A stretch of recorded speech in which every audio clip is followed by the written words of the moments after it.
Hello there, WWE Universe. I am K-Dog, fellow member of the WWE Universe, and tonight is my review on NXT Takeover Chicago.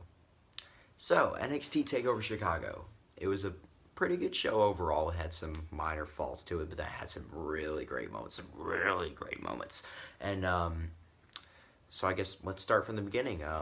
First match of the night, Roderick Strong versus Eric Young of Sanity. It was a pretty good opener. It really got the crowd going, and plus it had some good moments too. Roderick Strong really took it like a champ. His knees are some of the best in the business. That's all I gotta say. Eric Young really is still doing very good as well.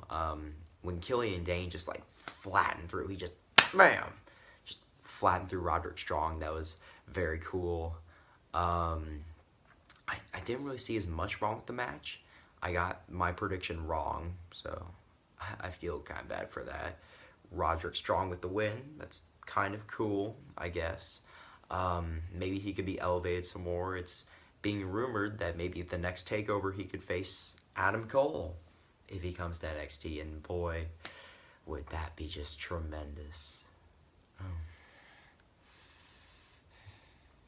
Okay, and then so the next match on the night, it was. Okay, I'm trying to remember now. Okay, it was the United Kingdom Championship tournament. Well, the United Kingdom Championship match, I'm sorry about that. The United Kingdom Championship match between Tyler Bate and Pete Dunne. It was probably the match of the night. I can't even tell you how great the match was. Oh my gosh. So many of the moves in the match were amazing. Like, I mean, seriously, Pete Dunne, his forearms are just vicious, vicious. And Tyler Bates' moves are always cool. Like, the corkscrew flip that he did was amazing to see. Then some of the other flips he's done, that moonsault he did was very picture perfect. That bitter end counter into the DDT. Pete Dunne, he's sold that just amazingly. I can't even tell you how much I appreciate their work. And so, yeah, I mean, the crowd stood up and applauded both guys like maybe twice or three times, maybe. That's how great United Kingdom Championship wrestling really is. And so my result was right. I was thinking it. Pete Dunne becomes the new United Kingdom champion, and he should be holding it for over a year because he is by far the best that the UK has to offer in that division. So Tyler Bate, great job being the champion, but now is the reign of the Bruiserweight. Let's get it. And so next match of the night, it was the triple threat match for the NXT Women's title. It was kind of flat to me. Like, it was very much expected that Asuka would win the match because Nikki Cross, I don't see her winning the championship because she's a part of a group and she's just there to be crazy. And then Ruby Riott is still a little bit green to this point. But I think she did some pretty good work in the matchup. Like, I'm pretty sure it was a senton. It was countered to the Asuka lock. That was a pretty cool moment. And then, like, Asuka pinning both of them, it was kind of weird, but kind of, I guess it shows her dominance. I'm not quite sure what to think about it. And so, yeah, that's pretty much all I got to say about that matchup. And then the next match was the NXT Championship match. I was quite surprised that they didn't have this as the main event, but it kind of made sense because of the challenger for the championship. No offense to him. And so Hideo Itami versus Bobby Roode. It was a bit underwhelming to me, but it was fine. Like, it was fine, but it was just, I don't know, it kind of bored me. But still, I mean, Hideo Itami, he showed that he still got some great moves to him. The GTS was picture perfect. Bobby Roode, once again, another entrance that was great. Was it a piano video game? Was that what it was? I was expecting it to, like, it would play the video game and be like, whatever the whole tune was, and then, like, at the end of it, it would show high score, glorious, or high score BR for Bobby Roode or something. I don't know. But yeah, the entrance is by far the best thing about the Bobby Roode matches these days. But Bobby retains the title. best thing to do. There's somebody else that should take the championship besides Hideo Itami. Maybe Hideo Itami could be going to the main roster at this point. I mean, I could see maybe Drew McIntyre being Bobby Roode for the title, or perhaps somebody else. Aleister Black, I'd like to see him face Bobby Roode. That would be tremendous right there. I would really love that. And then was the main event. It was, what an amazing main event it was. It was the Authors of Pain and DIY, the ladder match for the NXT tag titles.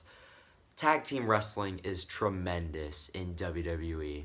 That's all I gotta say right there. So there's a lot to be said about the matchup, but I mean, I'll try to go as quick as I can. Some of the moments I remember, like Johnny Gargano literally almost like, he got just nailed right in his chin just with the ladder by the Authors of Pain. He sacrificed himself for Ciampa. Ciampa doing the German suplex off the ladder through another ladder. I never have seen that before, and just the way the ladder just snapped. That's tremendous. That's just tremendous. And then, like, the one spot where they jumped and tried to put both of them through the ladders on the outside, it was botched, but it still looked great. I mean, both of them, Ciampa and Gargano, they looked like they could have broken their necks. They literally looked like they broke their necks, and I hope they're okay. But yeah, it was by far probably near the match of the night too. I'm tied between the UK Championship match and the tag title match. Like, I don't know which one to pick. The Authors of Pain retaining, I got that wrong. I thought maybe they could have had to defeat some other things that happened. Paul Ellering got some comeuppance in the match. He got super kicked by Gargano, which I found pretty funny. Seeing an old man just get super kicked, and he sold it like a boss. So yeah, I have no complaints about the matchup. It was tremendous. Then at the end of the night, Tommaso Ciampa turned heel. He turned heel, ended DIY. I mean, it was one of the best heel turns I've seen in recent memory. I love seeing it turn once in a while, but this was one of the best heel turns that I have seen, simply because it was the right moment, it was the right crowd, and it was just a perfect reaction to it. There were like shocked fans everywhere. People were like, "What is happening?" And I was literally just like, "Oh my God, this is really happening now?"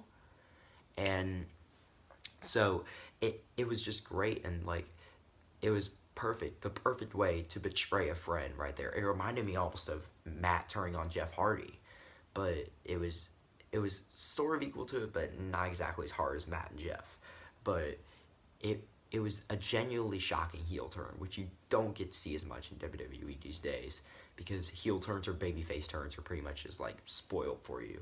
But this one, I don't think there's really any reports about it. I don't remember being reports about it. I didn't think that it would happen at this takeover, but what a great way to end the pay-per-view, with a heel turn, with great matches in the night.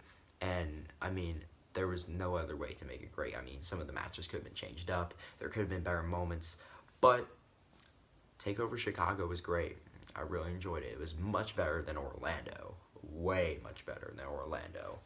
But so there you go. There is my review of NXT Takeover. Yeah, baby. And so tomorrow is Backlash. I'm looking forward to Backlash.